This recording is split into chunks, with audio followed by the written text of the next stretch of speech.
मित्रों, एक बार फिर से स्वागत है आपका हमारे चैनल पर। आज की कहानी है एक सन्यासी साधु और एक वेश्या स्त्री की। इस कहानी को सुनने के बाद आपके मन में अश्लील विचार नहीं आएंगे। तो मित्रों, आपको अगर ऐसे ही और पौराणिक कहानी और नैतिक कहानी सुननी हो तो हमारे चैनल को सब्सक्राइब करें और वीडियो को दोस्तों के साथ शेयर करें। चलो मित्रों, शुरू करते हैं आज की कहानी। एक सन्यासी साधु जिस दिन मरा उसी दिन एक वेश्या स्त्री भी मरी। दोनों ही आमने सामने रहते थे। देवदूत वाले लोग लेने आए तो सन्यासी को नरक की तरफ ले जाने लगे और वेश्या को स्वर्ग की तरफ। सन्यासी ने कहा, रुको रुको, लगता है कुछ भूल हो गई मालूम होती है। यह क्या उल्टा पुल्टा गलत हो रहा है। मुझ सन्यासी को नरक की तरफ, वेश्या को स्वर्ग की तरफ। क्यों? जरूर आपके संदेश में कहीं कोई भूल चूक हो गई है। संसार का इतना बड़ा काम है, भूल चूक हो सकती है, संभव है। जब छोटी मोटी सरकारें भूल करती हैं, तो पूरे विश्व की व्यवस्था में भूल हो जाना कुछ आश्चर्यजनक नहीं। तुम फिर से पता लगा कर आओ। शक तो उन देवदूतों को भी हुआ। उन्होंने कहा, भूल कभी हुई तो नहीं, लेकिन मामला तो साफ दिखता है कि यह वेश्या है और तुम सन्यासी हो। वे गए, लेकिन फिर ऊपर से खबर आई कि कोई भूल चूक नहीं है, जो होना था वही हुआ है।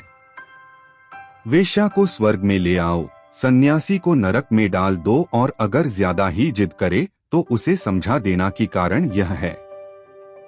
जिद सन्यासी ने की तो देवदूतों को कारण बताना पड़ा। कारण यह था कि सन्यासी रहता तो मंदिर में था, लेकिन सोचता सदा वेश्या की था। भगवान की पूजा तो करता था, आरती भी उतारता था, लेकिन मन में प्रतिमा वेश्या की होती थी।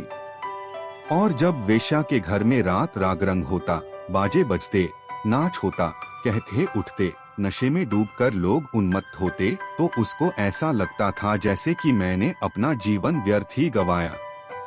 आनंद जब वहाँ है तो मैं यहाँ क्या कर रहा हूँ, इस निर्जन में बैठा, इस खाली मंदिर में, यह पत्थर की मूर्ति के सामने। पता नहीं भगवान है भी कि नहीं, उसे हमेशा यही शक पैदा होता।